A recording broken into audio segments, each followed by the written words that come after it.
কার্যক্রম করার ক্ষেত্রে যদি কোনো অন্যায় অত্যাচার করে থাকে সে ব্যাপারে ছাত্রদল সচেষ্ট আছে।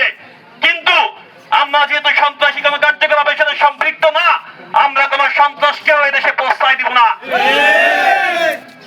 আমাদের বাকেরগঞ্জের নবনির্বাচিত এমপি মহোদয়, আমাদের রাজনৈতিক অভিভাবক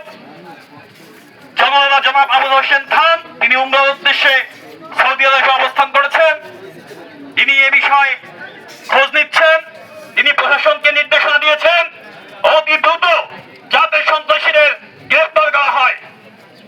আপনারা এলাকাবাসী সন্ত্রাস এবং অন্যায়কারীদের বিরুদ্ধে রুখে দাঁড়ান।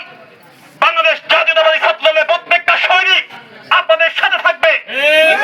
আপনাদের সাথে থেকে সকল সন্ত্রাসী কার্যক্রম থেকে এদেশের মাটি থেকে এই চলচ্চিত্রের মাটি থেকেই হোক সন্ত্রাস নির্মূলের আজকে থেকে অঙ্গীকার। আমরা চাই একটি সুন্দর এবং স্বনির্ভর বাংলাদেশ গঠনের লক্ষ্যে বাংলাদেশের সকল মানুষ ঐক্যবদ্ধ হয়ে সকল অন্যায় অত্যাচার থেকে এদেশকে রক্ষা করবে। আমরা একটি সুন্দর বাংলাদেশ দেখতে চাই। আমরা আমাদের সহযোদ্ধা ভারতের উপর যে নির্মম অত্যাচার, তাকে যে কুপিয়ে যেভাবে